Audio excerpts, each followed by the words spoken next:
Hi, how are you? This is the dating cycle where we help you succeed in your love relationships. And in case you're watching this channel for the first time, my name is Niyi Odunsi. Now, one of the most frequent questions we get on the dating cycle is people asking us, when should I get married? And then, of course, you want to say when you're ready. But then, when am I ready? How do I know that I am ready? Now, it's very important to get married at the right time. It's very important to get married when you are ready. When people don't get married when they are ready, then they have a lot of challenges. They have a lot of problems in their marriages. In fact, I can tell you, as a mediator, as someone who's represented parties in divorce cases, and as a counselor, one of the primary causes of divorce is people not getting married at the right time. So that's what we're going to be looking at today, and I'm sure you're going to learn a whole lot from what we're going to be doing today. Now, I'm trying something different today. What I'm going to be doing is reading you a story. Now, you can learn from you can learn from experiences in two different ways. You can learn by your own experience, by making your mistakes, or you can learn from other people's mistakes. I always prefer to learn from other people's mistakes, of course. Now, I will give you a background. You have Mr. Douglas, you have Jane, and then, of course, you have Jacob. Now, Jane is Mr. Douglas's daughter. She's been dating Jacob for some time, 2 years. Now they think they are about to get married. They think they are ready to get married. And Mr. Douglas, like any responsible father, has asked to see both of them. So what we're going to be reading now is the meeting between Mr. Douglas, Jane, his daughter, and Jacob, the boyfriend. Okay, so here we go. Now, Mr. Douglas examined the young couple, grinning from ear to ear before him. He smiled too. He was pleased to see his daughter, Jane, and her fiancé, Jacob. He had seen Jacob around Jane for about a year, but since no one had formally introduced the young man to him, he had feigned lack of interest in whatever was blooming. Now, Jane's mother had formally informed Mr. Douglas that the couple was now engaged. That was 2 days ago. Mr. Douglas couldn't very well continue with his wait and see attitude. So, you're engaged, he remarked in a friendly manner, addressing the young fellow before him. He could see Jane clasping and unclasping her hands nervously. Yes, sir, Jacob remarked. Mr. Douglas could spot sweat stains by his armpits. The spin unit AC was blasting cold air. It was good to know that Jacob was nervous. I just want to ask you a few questions, just to be sure you both know what you're getting yourselves into. I understand, sir. Jacob moved uncomfortably in his seat. Mr. Douglas tried not to look like he was enjoying himself. The young man was luckier. The first time Mr. Douglas met his own father-in-law, the man had a day gun aimed at Mr. Douglas's forehead. You do have a job? Mr. Douglas asked. Yes, sir. I work with my uncle. We have a public relations outfit. Mr. Douglas didn't very much care for these new phrases. What do you really do? Well, we are into advertising and campaigns, stuff like that, Jacob explained nervously. When will you own your own business? Jacob smiled. I hadn't thought of that, sir. Mr. Douglas shook his head vigorously. How much do you have in your savings account? Jacob squealed in his seat. I don't have a savings account, sir. There's hardly anything left to save from my salary. Mr. Douglas nodded slowly. You do not have any other source of income outside your salary then? Not at all, sir, Jacob answered slowly. He was getting confused. What make of car do you drive? Jacob grew confident. A BMW, sir, a gift from my father. Mr. Douglas smiled. Where do you live? With my parents, but I've gotten a flat now. My father got me a flat. We'll move in after the wedding. I hope it wasn't too expensive. Jacob sighed. Ridiculously high, sir. If not for my dad's help, I wouldn't have been able to afford it. Mr. Douglas moved from the lounge chairs by the heat windows, looking out of his office, and sat down heavily. It was quiet for a while. I'll be frank with you, he finally started. I have no doubt that you kids probably love each other, whatever that means these days, but I don't think you are ready for marriage. But Dad, Jane was on her feet in a flash. Mr. Douglas raised his hand. Sit down and hear me out. You will be grateful in years to come. He turned to Jacob. You are driving a car paid for by your father and living in a flat paid for by your father. I don't think you can take care of yourself, not to talk of my daughter. Jane was clearly upset. But I don't mind. Things will improve, surely. We are Christians and we have God on our side. I don't doubt that, Mr. Douglas responded patiently. What worries me is that Jacob here has no plan to become financially independent. His salary is inadequate, but he has no plans to earn more money any other way. Jacob could barely keep his anger out of his voice. I do not have any capital to start a business, sir. Mr. Douglas couldn't contain his disgust. You're driving around in the capital you need.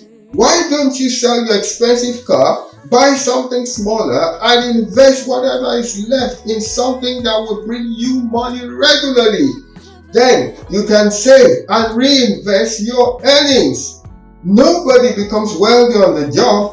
You need multiple streams of income to become wealthy. If you start having kids on a salary, you are going to find yourselves in a huge financial mess sooner or later. The young couple was silent for a while. Mr. Jacob could see that Jane had calmed down. He wasn't surprised. She was his daughter after all. Jacob, on the other hand, looked more confused than anything else. Why don't we get back to you on this, Dad? Jane asked, smiling sweetly at her father. Mr. Douglas smiled back. The point had been made. He saw the young couple to the door. About 3 hours later, Jane called on the phone. The engagement is up, Dad. Jacob is a baby. And thanks, Dad. Okay, so what did you learn from that?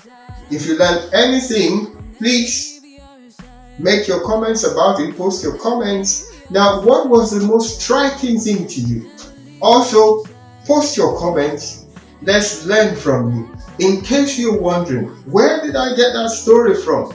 Well, I do write books. I write novels. And that story I got from one of my books. Okay, if you want to, have a look at the books, go to my website, NiyiOdunsi.com, and you'll have the books there. I'm sure you'll learn quite a lot from reading some of these books. Some of them are novels, quite interesting. Okay, so let's go to this now. Have you posted your comments? What did you learn from it?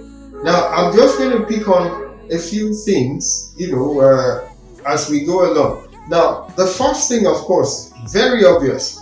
You shouldn't get married without a financial plan. Obviously, from the story we've read, Jacob and Jane didn't have any financial plans whatsoever.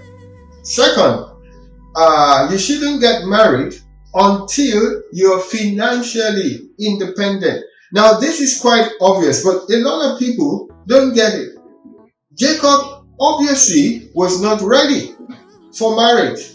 I mean, he was financially in a mess and he wanted to get married because, of course, they felt they were in love. Okay. The third thing I'd like to point out to you, if you're a man, a guy, your girlfriend, the one you want to marry, is earning much more than you're earning.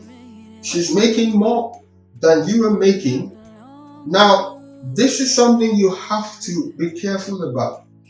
If you can handle it, if you don't mind your wife bringing in more money than you, then it's fine.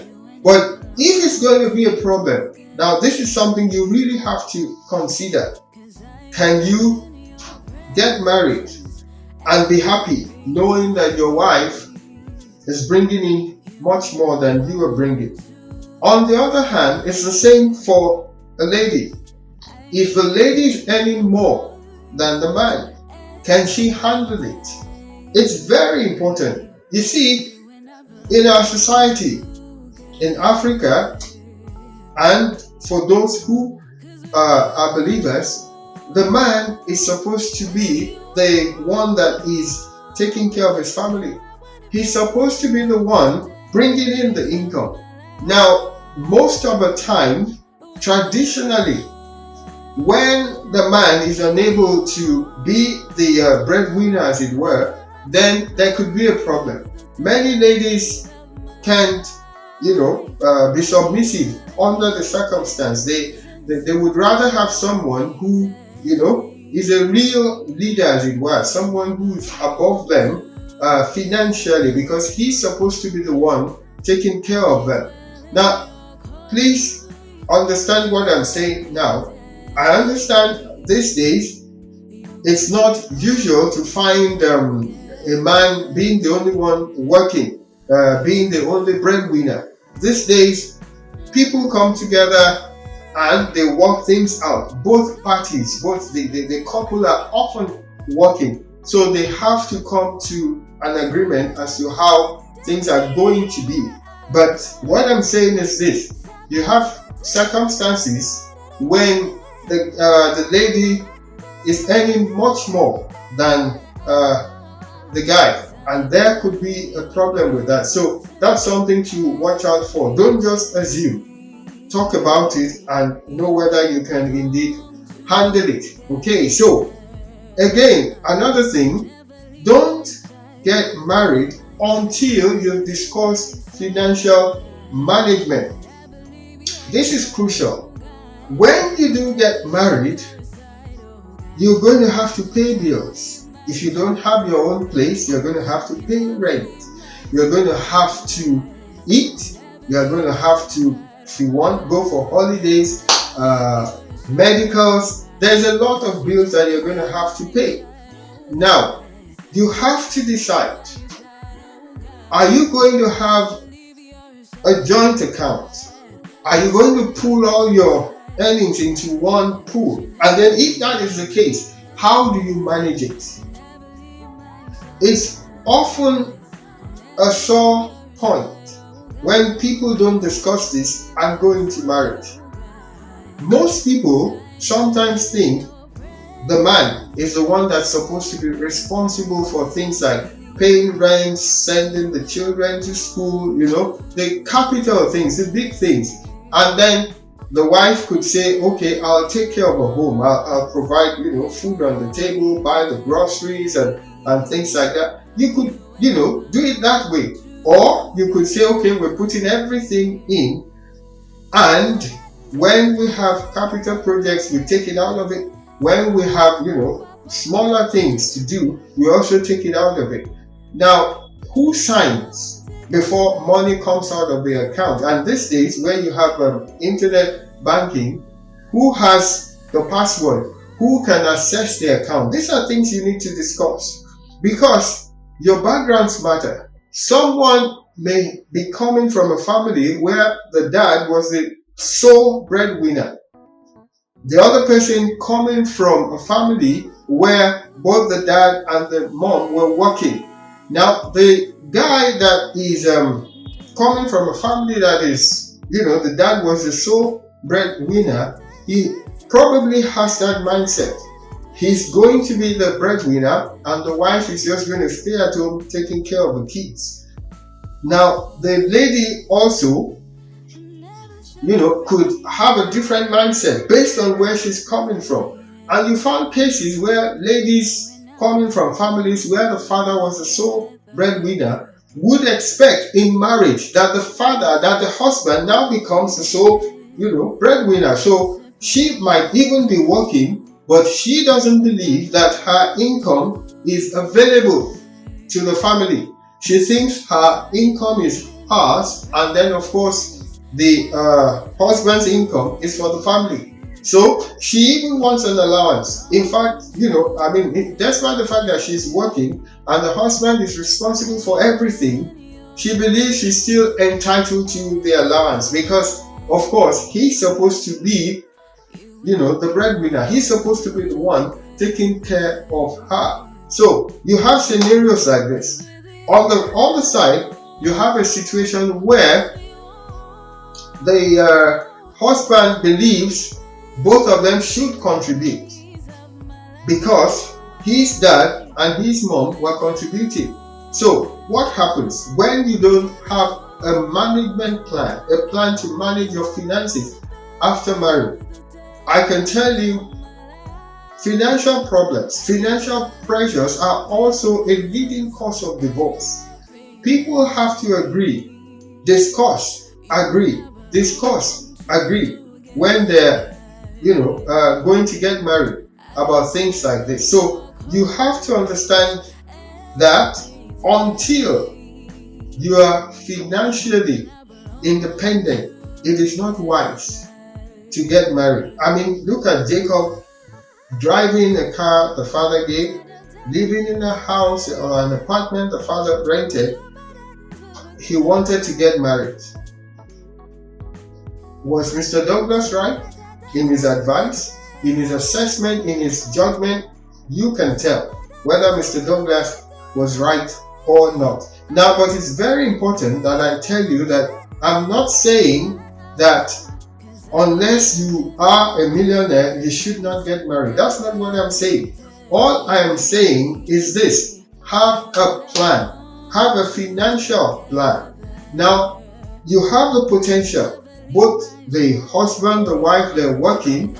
Now, they may not be earning all they want, but they know, they have a plan. They know where they're going to live. They know what rent they're going to be paying. They know what kind of cars they're going to be driving, or maybe they can't even afford a car yet, but they have a plan. They know where they're going, and they have a plan as to how to get there. And very important, they are committed to that plan. You see, people often assume that, we'll just work these things out. It's not like that. People are often a product of their backgrounds, of their upbringing. They're people who are spendthrifts. They can spend money anyhow. All they want to do is spend. They don't care to save. And there are others who they must save. So when you have these two people coming together, there can be a huge problem without them having discourse and come to an agreement about their financial management plan. Okay, so this is what I'm saying to you. You have to know where you're going financially. You have to know about investments. At what stage of your life are you going to retire?